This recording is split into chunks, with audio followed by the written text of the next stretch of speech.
নমস্কার, আমি মৌমিতা। আজকে এসেছি একটা আবার নতুন রেসিপি নিয়ে। তোমরা দেখতে পাচ্ছ আমি একটা মশলা রেডি করছি। 1 চামচ মৌরি, 1 চামচ জিরে আর শুকনো লঙ্কা। শুকনো খোলায় ওগুলো ভেজে নিয়ে আমি ওই হামলদস্তিতে ওইগুলো একটু গুঁড়ো করে নিয়েছি। তারপরে দেখো ময়দা নিয়েছি, যার যেমন পরিবারের ময়দা লাগবে সে তেমন নেবে।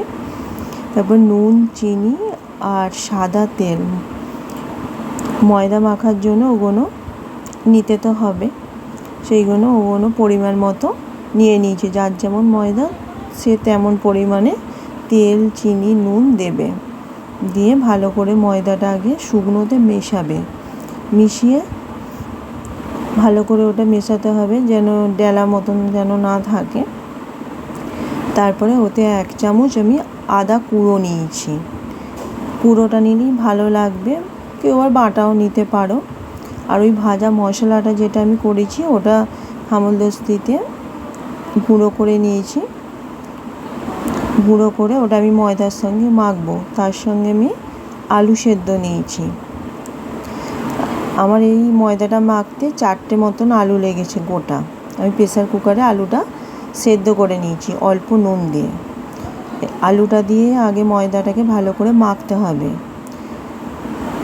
মাখার পর যদি দেখছো যে আলুটা কম লাগছে তখন একটুখানি তোমরা জল দিতে পারো। প্রথমে যেন জল দিয়ে দেবে না, তাহলে আর ময়দাটাকে মাখতে পারবে না। শুকনো ময়দাটাকে আলু দিয়ে ভালো করে আগে মেখে নেবে শুকনো। তারপরে আমি ওই প্যানেতে 1 চামচ মতো কসুরি মেথি দিয়ে রেখেছি। দিয়ে ওটা একটু গরম হয়ে গেছে, দিলে ওটা ভালো হয়। কসুরি মেথিটা দিয়ে আবার ময়দাটাকে আমি মাখছি। এখন কিন্তু তোমরা জল দেবে না। ময়দাটা মোটামুটি মাখা হয়ে যাওয়ার পর যদি দেখছো যে একদম শুকনো মতন হয়ে গেছে তখন জল দেবে। আমার একটুখানি মতন জল লেগেছে, 1/2 কাপের মতন, তাও নয়, একটু কম লেগেছে। দিয়ে ময়দাটা মাখা হয়ে গেছে, একটু ওপর থেকে সাদা তেল বুলিয়ে 5 মিনিটের মতন রাখবো। বেশিক্ষণ রাখলে হবে না, কেন আলু দিয়ে আছে তো।